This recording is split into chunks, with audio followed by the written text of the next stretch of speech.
Welcome to Aloud. I'm your host, Caneel Joyce. Thanks so much for showing up today, whether you're listening or watching our videos.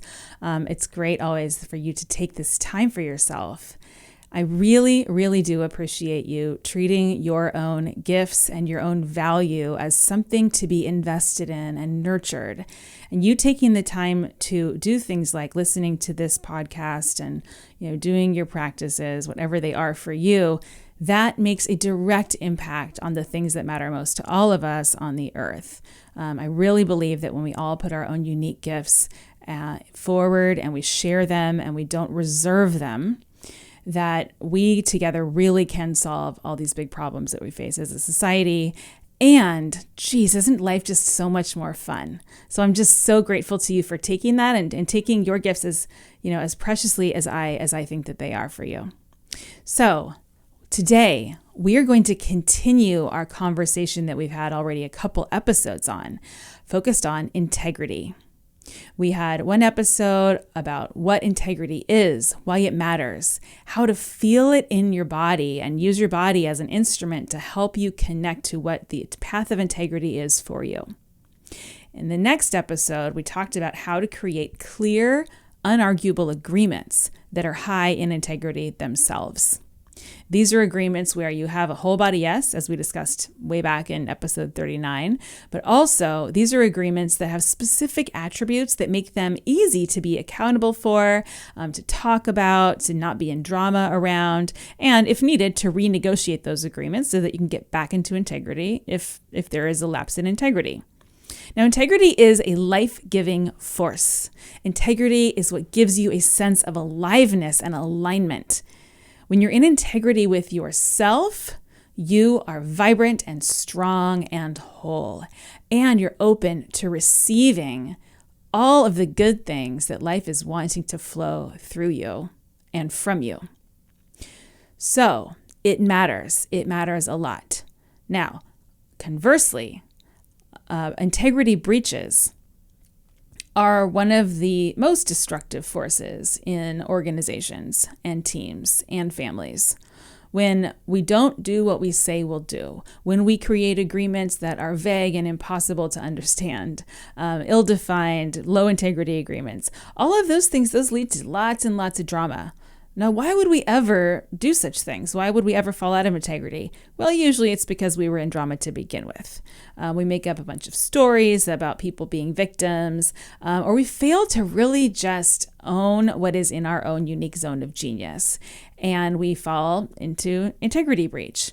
And this creates, unhealthy forms of conflict and strife, and it takes up a lot of time and energy, and it's certainly not the most, I don't think it's the best or most valuable use of your creative gifts.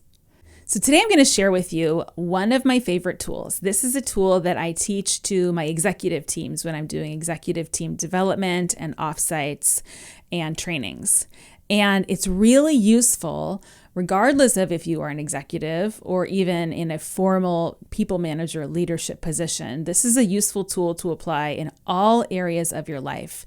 It's a framework. It's a way of understanding the who behind who will do what by when, which is the keystone of a clear, clean agreement. Okay, so this tool is called ARCI, ARCI. And it's a slight twist on one that you might have heard of before from the world of consulting called RACI.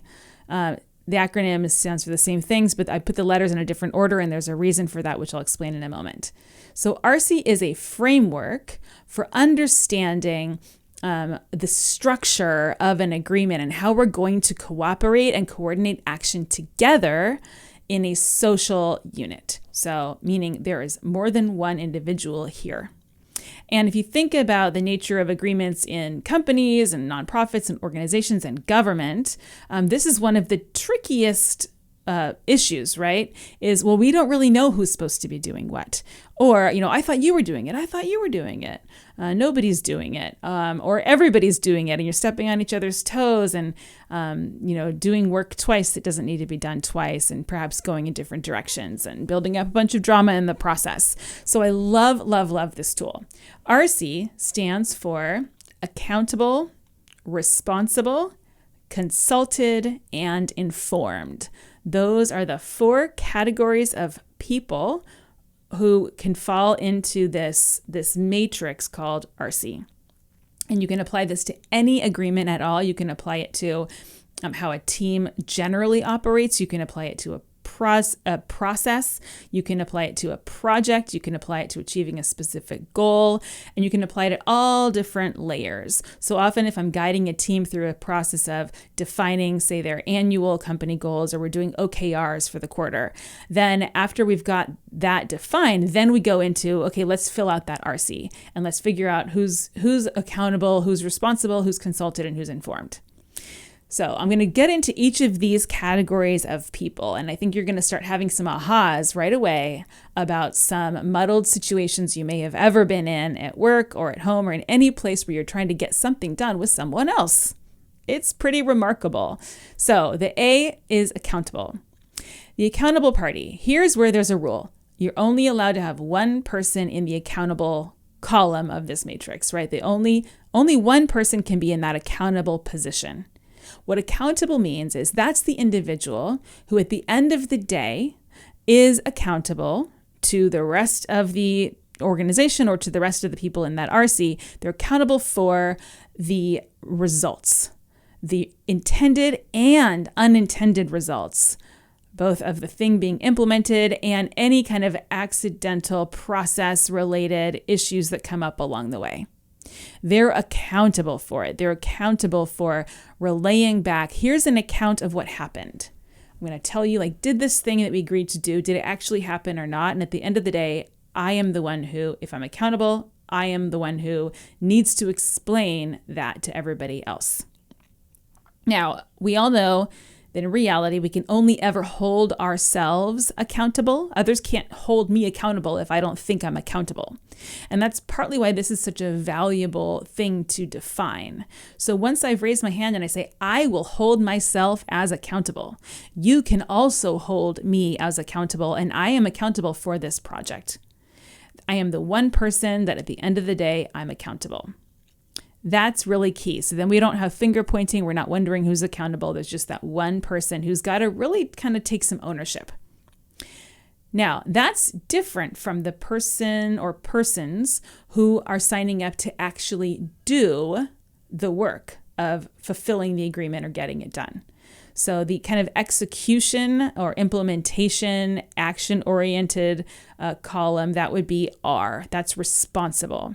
So you can have a lot of people in that responsible column. Often there's a lot of people involved in executing on anything. I would say if you have way too many people in that column, you might want to break down your RC a little bit more fine-grained and get clear on what are the different aspects or steps here so that, again, you can be really clear who's doing what.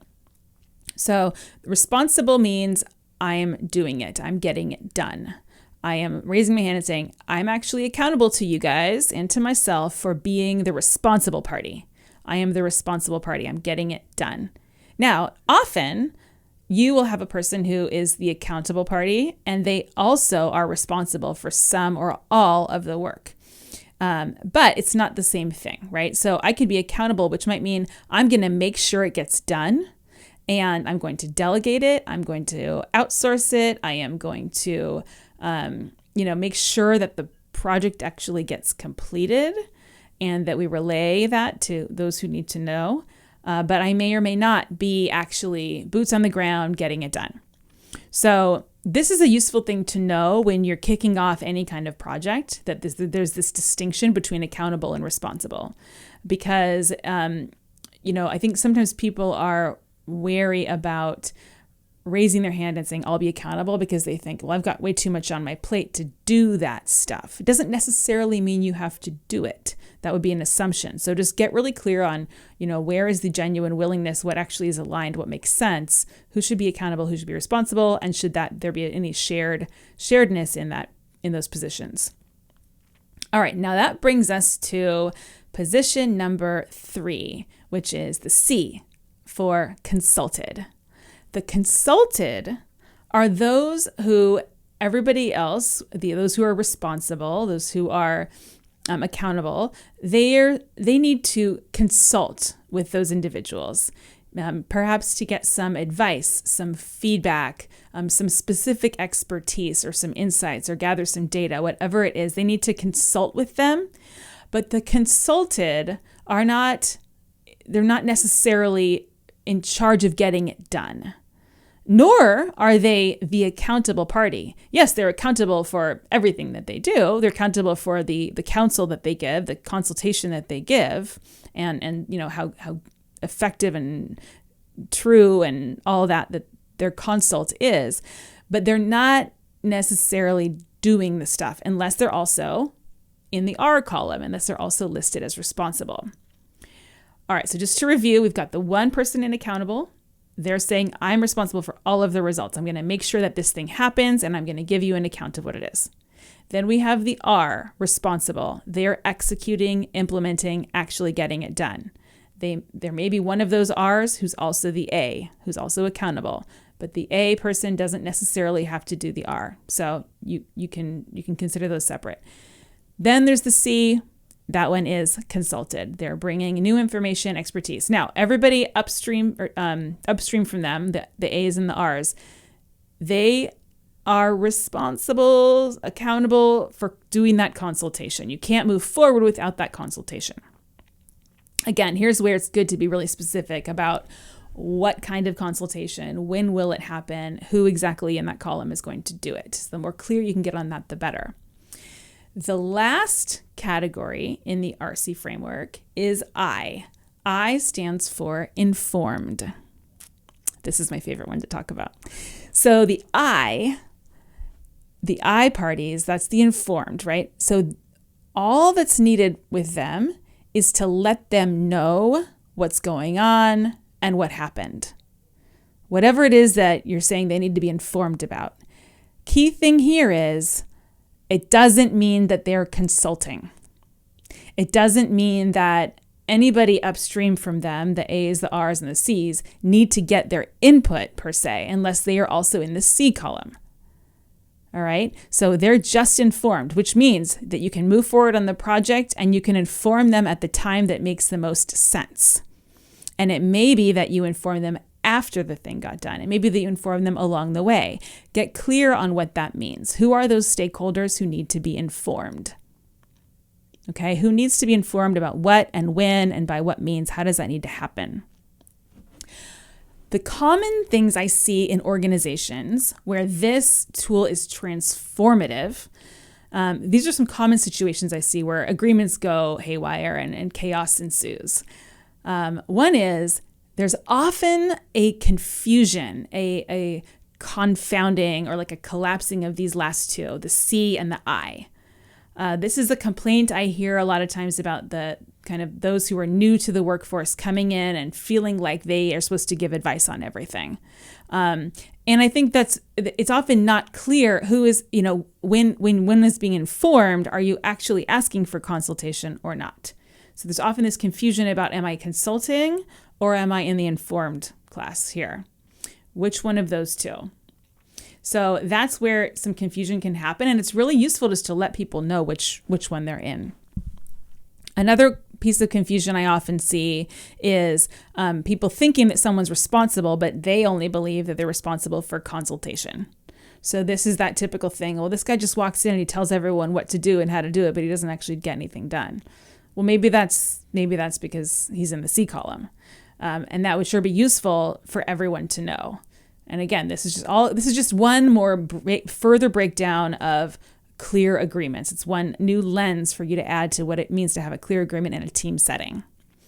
Finally, I also see confusion between the A and the R. Again, I mentioned that before, that sometimes there's no accountable party, or there's everyone thinks they're accountable, and everyone wants to be that person who's at the end of the day going to get the credit for the results or is in charge of the results. Everyone gets credit for what they do. In my book, it's like you actually do something, you get some credit, but it's not the same thing. To be accountable is really, really different from being responsible. Again, you can be both, but it's very important to distinguish those two. So in my experience, this tool, I usually teach it fairly briefly, just as I taught it with you. I write it up on a big poster board.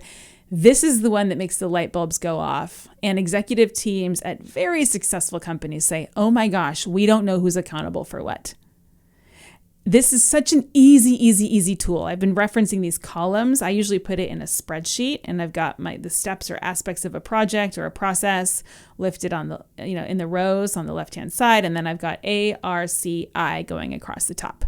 You can even do this for a job description. In this job, you are accountable for this, responsible for this, consulting on this, and you're going to be informed about these things. That makes one's role really, really clear. And then it's very useful to know these things so that you're not having to kind of figure it out by reading the tea leaves all the time when you start to get a new job. So super useful tool, always easy to bring it in. Sometimes there's enough habit around something where you don't need to create an RC because it's the same RC every time. And when there is confusion or it seems like something might be going off with the project, it's useful to say, let's make an RC. Let's find, and what if we all filled out an RC at the same time and we see how much we are on or not on the same page about who goes in which column, and do we even have all the stakeholders in here that need to be in here, or do we have way too many? So lots of times that it can feel hard to get to that one singular A person because there's drama. Because there's drama of some kind, someone seeing someone as a victim, or they're afraid of being a victim because someone else is a villain, they don't want to be blamed. Oh, we'll both be accountable. I'm sorry, not if you hired me. You're going to pick one. You're going to pick one because there's clarity. And being accountable doesn't mean that you need to be in trouble as long as you're operating in a way that's not drama-based. And that's what the whole rest of the show is all about. So you can go back and listen to lots of past episodes about drama, how to know you're in it, how to know if your team is in it, and how to shift out, and what all the possibilities are when we actually get creative. So I love RC. It sounds like a geeky kind of tool. It sounds like a very businessy, consulting-ish tool. I noticed even as I was recording this, listening to myself and thinking I sound like a really productive person. But it's funny. It's just not. If you really, really knew me, you'd know that things are pretty scattered around me a lot of the time. But I think maybe that's why I like this tool so much. I think you will too. I've never seen it fail. I've never seen a team not take it on and spread it through the whole company and use it again and again and again. You're going to love it. We will be offering you some show notes on this so that you can get all of that broken down, something very easy for you also to share with your teammates if you want a reminder. Put this in your deck. I don't care, whatever. Please use it. Spread the word. If you haven't yet subscribed to the show, I'd love for you to subscribe. We are going to have further topics around leadership and leading through clear agreements and how to create integrity in organizations. And if you subscribe, you'll also be able to easily access the previous episodes that I referenced here today. So please do go and open your player right now, hit subscribe. That's so helpful in helping others to find the show. It really helps us in pursuing our mission of helping each and every one of you really become the leaders of your own life, as you already are, but to own it, to really own it, and to be the creator of that which you want to create and which you are here to create. So I truly believe that you bringing your gifts and honoring them as much as I do is what we all need to do if we're going to pull together and address some of society's greatest challenges. So thank you so much for taking the time to learn something hopefully new and interesting and inspiring today. I really hope this brought you some clarity. Please do share and recommend this show to others. That is very helpful for getting the world kind of on the same page with you. And now you've got a team of champions that you can be in dialogue with about this stuff. I have so many exciting announcements coming up for you around some programs, offerings, an event, and a community that we are kicking off soon. So if you haven't yet learned about those things, please go to Caneel.com or aloudpodcast.com where you can find out more. I can't wait to share that news once it's ready to go. So sign up, give us your email, and we'll get in touch with you then. You can learn more about those programs at Caneel.com/yes. We will post everything new there as soon as it's hot off the presses and ready for you. All right. Thank you so much for being here. Have a wonderful day, and I'll see you next week.